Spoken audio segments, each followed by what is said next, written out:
I am unlovable was not even a question for me. It's like, that's a fact, because it's been proven to me over and over and over again, I am not lovable. And so that's a story that I'm telling myself about what that means.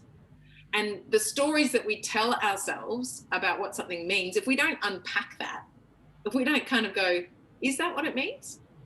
Is that, you know, and if we don't learn how to kind of recognize positive stories, because the negative ones are always much bigger. The negative ones are the ones that our brain goes, remember this, because the tiger's going to come and get you. If he comes back again, you're ready. You know, it's not like, oh, the beautiful sunset.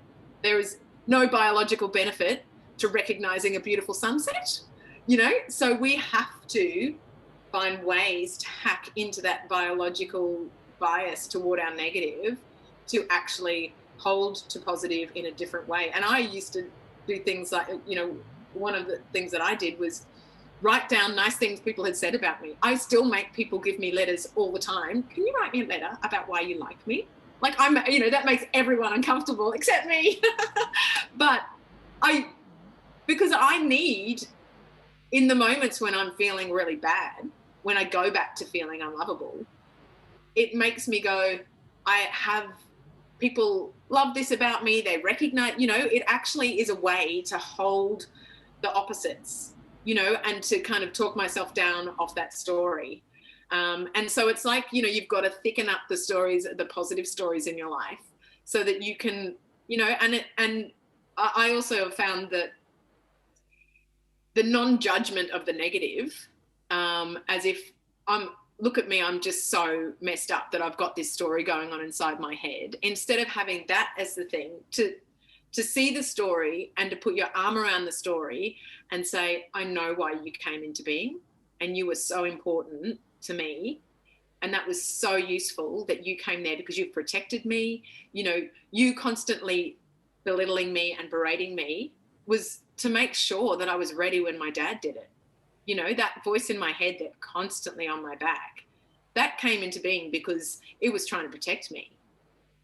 And so instead of, you know, having compassion for those parts of you that feel like really negative forces in your life, and recognizing that they have all been trying to help in a misguided way that often sprang from when your really young brain created them, you know, and then to kind of continue to stay curious about what that might mean. And, you know, that process can make you, you know, it makes you more authentic as well, because you're going, yeah, I'm all of it, mate.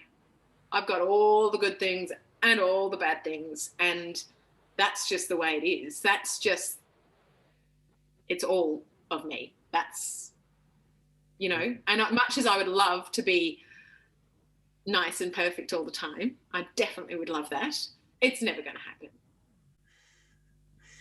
It's really deep, and I think you've put it in such a beautiful way that anyone hearing what you've just said will be able to identify with, and I would say probably think about it in a way that they've never thought about it before. Because I mean, as a therapist, what I want to do is integrate. I think therapy is all about integrating. It's not about just symptom management. It's not about reducing. It's about integrating who you've been, who you are right now, and who you want to be into one cohesive whole. You spoke about the negativity bias, and in fact, from a neurobiological point of view, negative events get coded into the brain about 350 times quicker than your conscious awareness of that any negative event is even happening.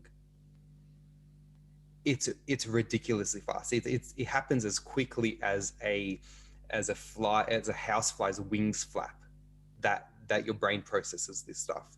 And yet, when it comes to positive events, we have to stop, and we have to think about them and relive them between 30 seconds to about a minute before they get transferred into short-term to long-term memory.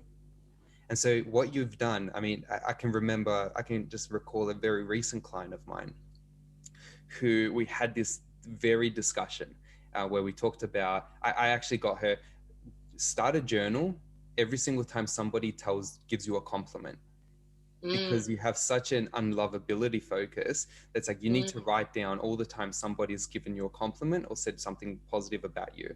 And she started that journal, and it just continues to populate because it creates that buffer. uh, mm. and that's the thing, is like it's not all bad, but sometimes it's okay and sometimes it's amazing. But it's not the amazing things that we think about. It's kind of like sometimes the okay things, and most of the time the bad things.